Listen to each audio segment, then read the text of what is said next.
Bismillahirrahmanirrahim. Assalamualaikum warahmatullahi wabarakatuh. Selamat datang di channel Sugara Farm, channel yang membahas tentang budidaya perikanan air tawar, terutama gurame, dari mulai telur, nener, pembibitan, hingga konsumsi. Semoga dengan adanya channel ini dapat bermanfaat bagi teman-teman semua. Untuk video pertama ini, kami akan menjelaskan tata cara perawatan telur gurame yang ada di farm kami.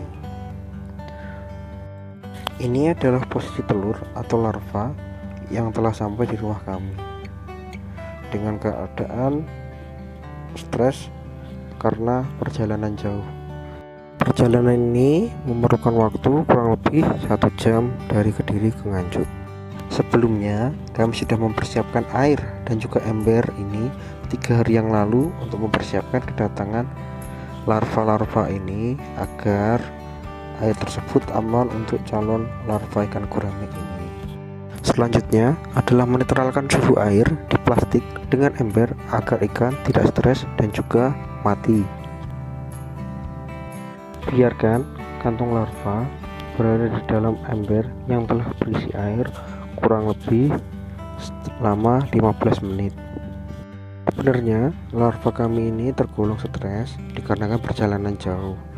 Indikasinya adalah kurang bergerak secara aktif di dalam kantong plastik. Tetapi hal tersebut tidak menjadi penghalang kita untuk tetap berikhtiar karena nener ini terkenal agak tahan banting. Selanjutnya adalah menuang secara perlahan larva gurame ke dalam ember. Setelah 15 menit berlalu, maka larva-larva ini siap ditebar ke dalam ember yang telah kita persiapkan 3 hari sebelumnya. Lakukan secara perlahan agar ikan tidak tambah stres. Ini adalah penampakan di hari pertama larva sampai di rumah kami. Bisa dilihat kawan-kawan bahwa larva ini kurang bergerak secara aktif ya, dikarenakan stres pada saat pengiriman di awal tadi. Selama kita menjaga kondisi air dan juga kesehatan ikan, insya Allah tidak akan terjadi apa-apa. Pada hari kedua sudah mulai adanya perubahan pada ikan maupun larva gurame yang ada di farm kita. Ini adalah penampakan dari farm kami pada hari kedua. Ikan sudah mulai bergerak aktif meskipun belum terlalu lincah. Memang ini adalah hal yang wajar pada larva umur kedua. Pada hari ketiga larva sudah mulai bergerak aktif dan kantung makanan yang ada pada larva gurame sudah mulai mengecil dan mulai ada tanda warna hitam. Tanda hitam pada tubuh ikan gurame ini mengindikasikan bahwa larva sudah hampir siap ditebar. H+4 ikan semakin berwarna hitam dan juga sudah mulai bergerak ke bawah dasar ember yang telah disediakan. Sekaligus kantong yang ada pada ikan gurame sudah mulai mengecil sehingga memudahkan kita untuk melihat pergerakan ikan yang ada di dalam ember. Saat seperti ini kalau bisa ditempatkan di tempat yang gelap. H+5 ikan larva gurame yang ada di farm kami ini sudah mulai bergerak secara aktif ke atas maupun ke bawah.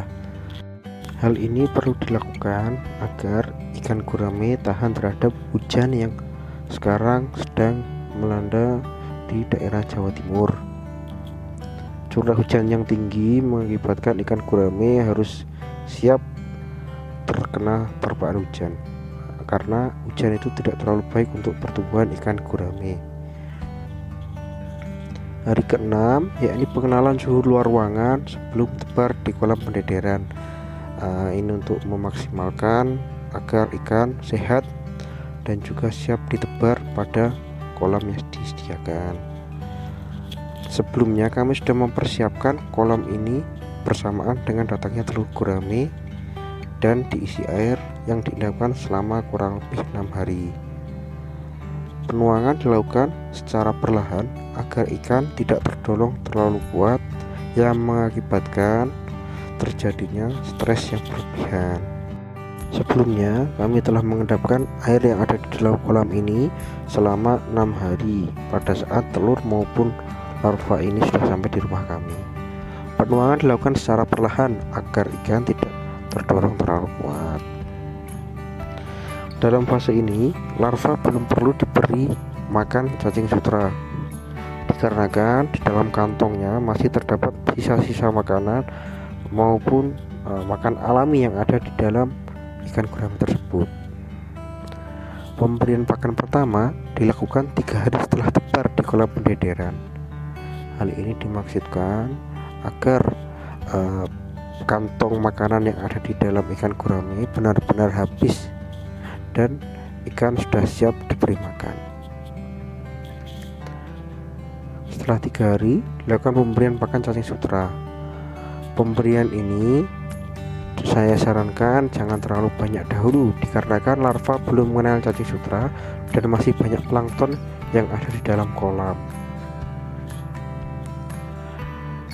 Hal ini juga untuk mencegah air dapat cepat berbau atau kotor dikarenakan tercemar dari cacing sutra yang mati di dasar kolam.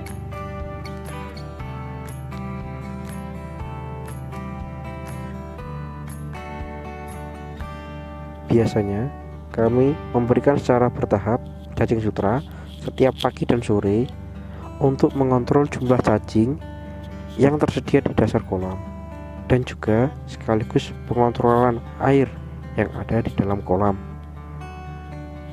Hal ini cukup efektif dikarenakan kami membudidayakan larva di gurame ini di air yang tenang tanpa menggunakan.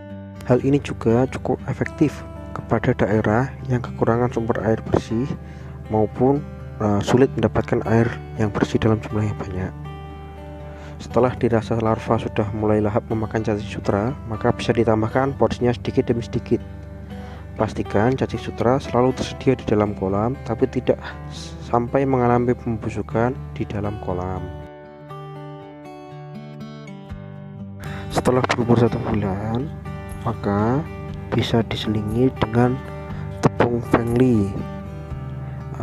Ini digunakan sebagai pelengkap gizi maupun nutrisi di cacing sutra. Tapi kita tidak perlu langsung menghentikan serta-merta cacing sutra agar ikan sudah mulai bertahap dan juga sudah mulai terbiasa dengan pakan tersebut. Sekian dari saya, akhirul kalam, wabillahi taufiq wal hidayah. Wassalamualaikum warahmatullahi wabarakatuh.